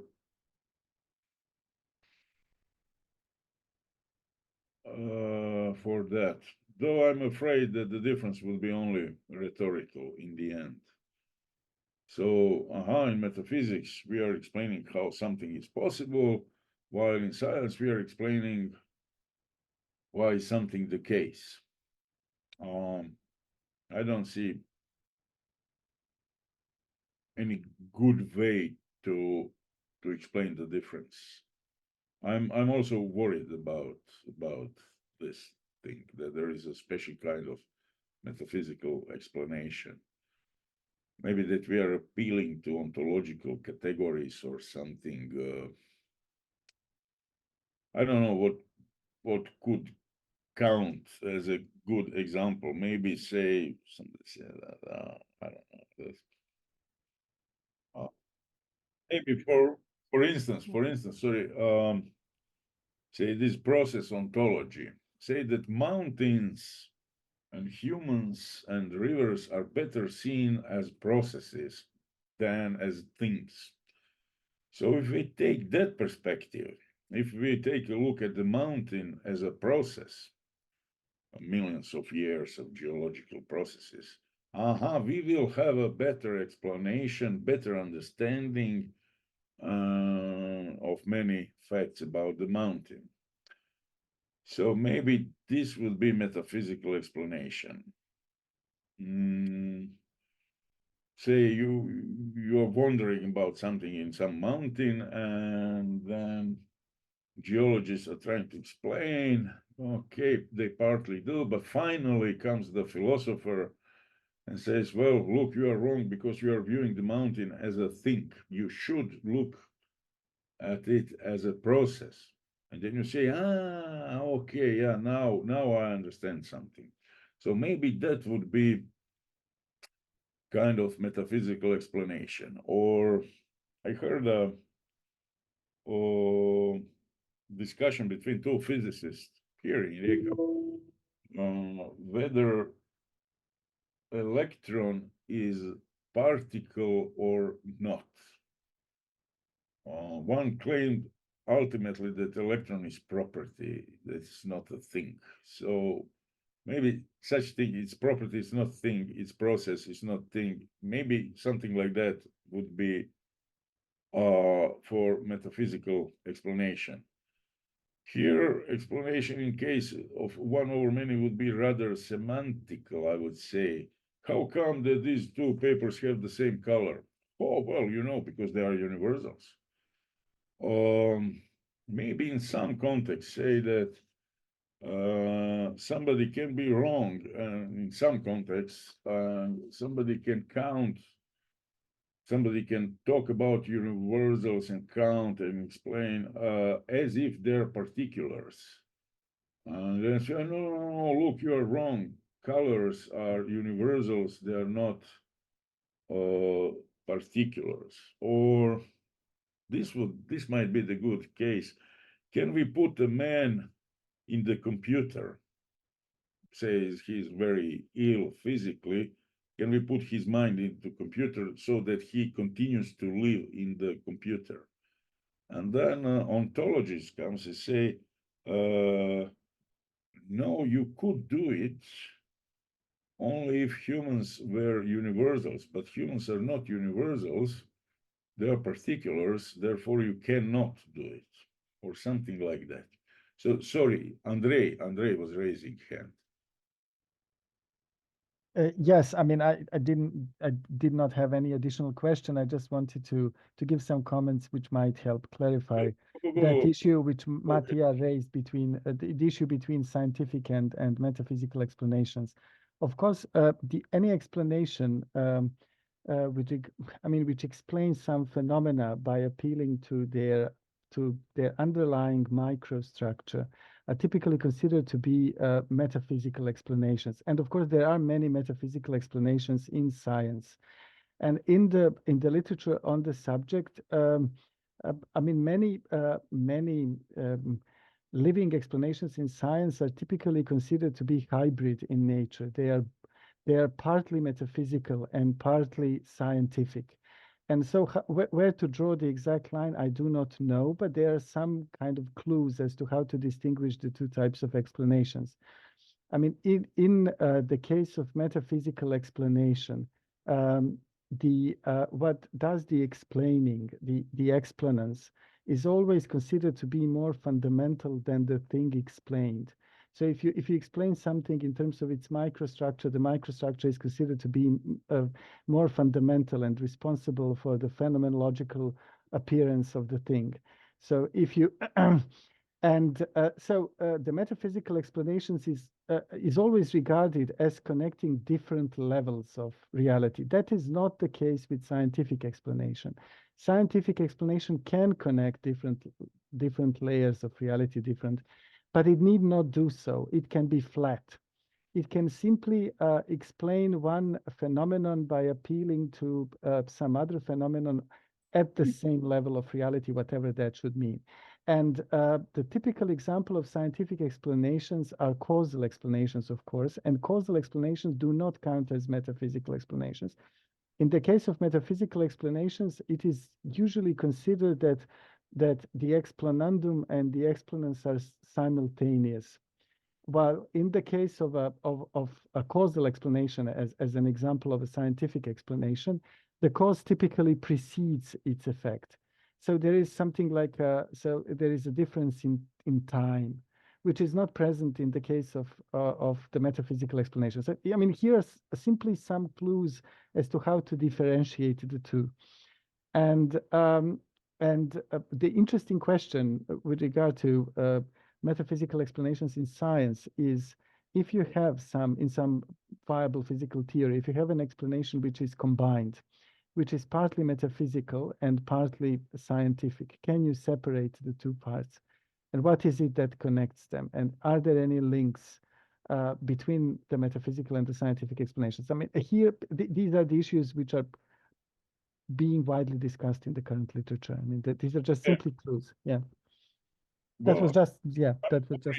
With the very beginning of what you said, that whenever it was something like that, whenever you have an explanation that appeals to the microstructure, it's typically considered as a case of metaphysical explanation, because the phenomenal properties are considered as being grounded in the microstructural properties. Microstructural properties are considered as being more fundamental than the overt properties of a thing, that those properties which you can see. And it is typically considered that a thing has the phenomenal properties it has in virtue of having a very particular microstructure. So you have that the microstructure is operating as an explanation from a deeper level, so to say. Yeah, I mean. So you want to say that when we are explaining heat by appeal to molecular motion, that we have. Yes, you're having a metaphysical explanation, basically. Yes, yes, exactly. That's a typical. Yes, if you want to say that the water is, I don't know, liquid and that it's drinkable, that, I mean, because it has the particular molecular structure, what you are really, what you are saying is that if the phenomenal properties of water are being grounded in the way the molecules of water are composed, what you're really offering is a metaphysical structure only within the realm of science. Of course, the science contains already a lot of metaphysics. So yes, I mean that's really not because it's in science. I mean it is of course in that sense scientific, but it's metaphysical in the sense that it connects different levels of reality. I mean the reality is typically considered as having multiple levels which are ordered. So if you explain some phenomena by appealing to some things at the lower level, at the more fundamental level, what you're offering is basically a metaphysical explanation. And scientific and metaphysical explanation is always like that. It has to connect. The explanandum cannot be at the same level as the explanans. And that is not the case with the scientific explanations. As I've said, they can be simply flat. You can explain something by there being some other thing which precedes it, which is of the same sort as the thing being explained. So, yeah. Yeah, thank you for that comment. Yeah, that's good. That helps. I'm not sure that what Thomason or Nozick they had that in mind. Well, that would be a sober way to understand it. Definitely, would be sober and good way to understand the difference between scientific and metaphysical explanation. So that picture, a lot of scientific explanations would contain metaphysical elements whenever we have different levels, say phenomenal properties and some microphysical properties. Though I'm not sure, take a look at Nozick. Nozick, he spoke about philosophical explanations. Okay, philosophical explanations. So how it's possible for us to have free will, supposing that all actions are causally determined? It seems that what he had in mind, I would say, it's a kind of synoptic view of philosophy. So what is the job of philosophy? To create, to compose or to put together different parts of human knowledge into one consistent whole. That would be the idea of the synoptic view. So if you have phenomena that apparently cannot go together, then you need a philosopher to show how it's possible that they do go together. So how it's possible for us to have free will, supposing that all actions are causally determined? Randomness or Zeno arguments. On the one hand, it seems obvious that motion is possible. On the other hand, it seems that Zeno arguments show that motion is not possible. So how come? And it seems that what he had in mind was this picture, very on big picture, very big, the biggest possible picture. Well, so one thing is his view is that we are showing how things that prima facie cannot go together, as a matter of fact, do go together. That's one part. Second part would be, though this is puzzling, that philosopher explains how it's possible and scientist explains why is P true.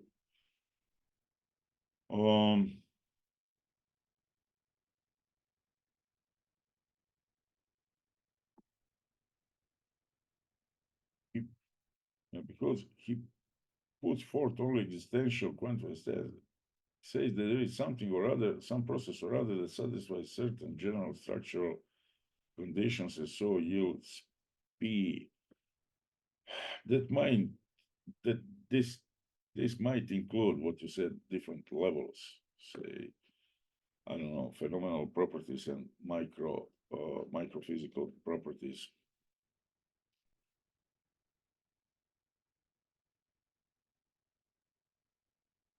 Yeah, if you. Yeah, but actually, yeah, you're straight. Yeah, that's, yeah, grounding. That's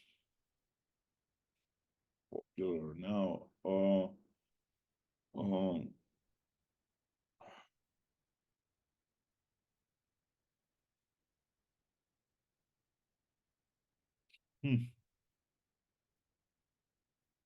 According to your comment, Andrei, that's why philosophy of mind is philosophy. How can different neurological structures be mental states or cause or sustain or One way really to understand grounding. There are many issues about it, and there is no consensus. About the nature of that relation, about its properties, its formal properties, about whether it's applicable or useful at all. But one way to understand it is that it is really a cover term for many different relations of ontological dependence. So you already have many cases of ontological dependence. For instance, you have counterfactual dependence, you have supervenience, you have truth making, and grounding is supposed to be the most neutral cover term for all of that. It's supposed to be the emptiest relation of ontological dependence, that which covers all the other more specific relations. So in the literature about grounding, there is also an issue whether grounding does any explanatorily work, because it seems, according to some authors, it seems to be the case that whenever we have some explanations in terms of grounding, what does the work is something like a small g grounding relation, some very particular relation of ontological dependence, and not this very, very general relation of ontological dependence that is usually called grounding, or grounding with a capital G. So in a way, one way to understand the story about grounding is to say that it's simply the story about ontological dependence, most widely understood, not specified further in any other way. Yeah, I have one worry about this view, is that it is so wide that it's just too wide that it becomes empty. I think that's the main. Yeah, Jessica Wilson claims that it's useless. I saw an article, I think it was Schaffer or something. Well, he has examples of grounding in virtue of, and he has a list about 10 cases, well, 10 examples. I was very angry on him. Well, so I don't know. His uncle, in virtue of being mother's brother, in virtue of grounding. Come on, it's just the meaning of word uncle. The uncle has two is 2 meters tall is true in virtue of that he, as a matter of fact, of his being 2 meters tall, or the sentence snow is white is true in virtue of snows being white. Oh, come on, hey. What's here grounding? What you're talking about? Here we have semantical relations. So where is the big metaphysics? So because of that, I'm worried that, so well, you have supervenience, you have counterfactual dependence, you have, I don't know what, contingent identity or whatever. This is in virtue of. We can always say in virtue of, therefore, all these cases are cases of grounding. So on the one hand, it looks appealing and attracting, but on the other hand, I'm afraid that it will turn out just so wide that it's actually empty. Yeah, sorry, right there.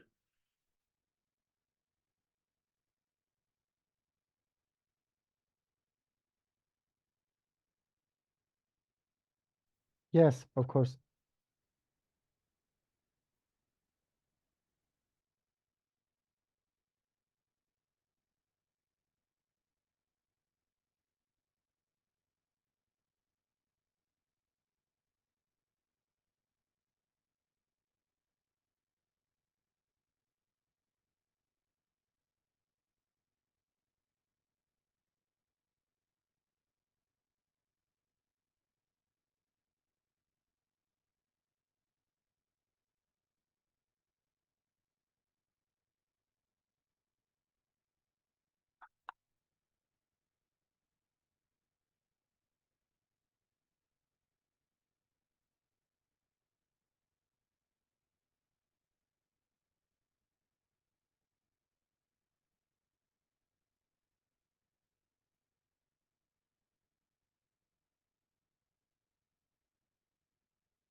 Well, as I said, I mean, if you have an explanation in physics, in thermodynamics, or any other branch of physics, and if it connects different levels of reality, then it already is a metaphysical explanation. I mean, maybe you are kind of captured by the picture that metaphysical explanation is some kind of radically different kind of explanation from the scientific explanation, and that if some explanation is being used in science, it is eo ipso scientific, and that should mean that it is already not a metaphysical. Because you are appealing to something like an underlying structure, something which is deeper than the phenomenon you are explaining, you are already providing a metaphysical explanation. You want to say that something has the appearance it has some properties at some level because in virtue of it has some deeper properties which explain, and these deeper properties explain those superficial properties which you can detect or observe, etc. This is already a metaphysical operation. Of course, metaphysical explanation. Of course, many explanations in science are metaphysical in this sense, but that is what is being considered as metaphysical explanation, or the typical cases of grounding. So there is so much grounding there's so many disputes about grounding in the philosophy of science, which is quite natural. I mean, the interesting question here is the following: if you have that some phenomenon, say F, is being appealed to as an explanation of some other phenomenon, say G, and F has a certain structure, say H. Well, if H metaphysically explains G, and the appearance of G scientifically or causally explains F, then does H also scientifically explain F? So these issues are being discussed. I mean, can you go through a metaphysical explanation and then a scientific explanation to reach another more wide-reaching scientific explanation? Is there some form of a transitivity there or not? That's one of the issues. I mean, but yeah, I mean, any explanation which kind of explains something in terms of something which is more fundamental is already a metaphysical explanation. You already have a metaphysical picture there. You already assume that the reality is somehow being compartmentalized into different levels. It has And layers. yeah, yes, it has layers, and so you're already going deep by appealing to some structural features which are deeper than those features which you aim to explain. And if you're doing that's a typical example. That's a paradigmatic example of what is a metaphysical explanation. And if you take a look at those textbook examples of metaphysical necessity, say water is H2O, those necessary a posteriori claims, like the ones used by Kripke. I mean, these are typical examples of metaphysically necessary claims, but they are metaphysically necessary because what you connect is you're explaining something in terms of its underlying structure, which is somehow determines its nature, so to say. I don't know. Yeah. I mean, that's the idea behind it. That's the picture behind all these things. So I mean, you shouldn't be seduced into thinking that if some explanation really appears in the books of physics, or if it is used by scientists, that by that very fact it is not a metaphysical explanation because it is scientific. And then you're having it wrong. I mean, as I've said, there are many metaphysical explanations in science. And probably most of the explanations which are currently being used in science are somehow combined metaphysical and scientific explanations. So the interesting thing is whether you can really kind of decompose them into one purely metaphysical part and the other purely scientific part.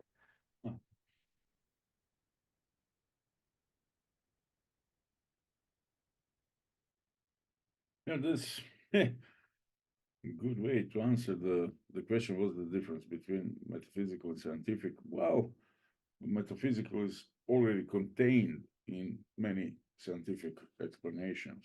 I mean, yeah, I mean, if there is an example which you use, Boran, which is the case. I don't know if you say snow is white is true because snow is white. This really sounds trivial, but in a way, it is a case of metaphysical explanation simply because what makes the sentence or the proposition "snow is white" true is the fact that snow is white, which is out there in the world. And so you have a case of truth making. There is some fact, and that very fact makes true some statement, some sentence, or some proposition. And truth making really is a relation of ontological dependence. I mean, what you really want to claim is that truth is ontologically dependent on reality. I mean, that's how Aristotle already understood the thing. So and truth making is simply a special version or a special variant of grounding. All the specific relations of ontological dependence should be considered simply as special cases of grounding. Grounding is to be understood as the most general relation of ontological dependence, which covers all the traditional ones, which have been previously discussed in the metaphysical systems of the past, like truth making, like supervenience, like counterfactual dependence, etc., etc. So grounding is really a cover term for all of that. Well, Andrei, maybe it's too late. Maybe I'm tired. Maybe you have nice, tranquilizing voice. You convinced me. Thank you. I'm glad. No, I actually agree. This was really wonderful explanation. Yeah, I'm almost convinced. definitely, yeah. So Thank you. It's 8:20. Are there any more comments or questions? Well, if not, I think we can end this session. Okay, thank you all for coming here and discussing this. And listening to the talk.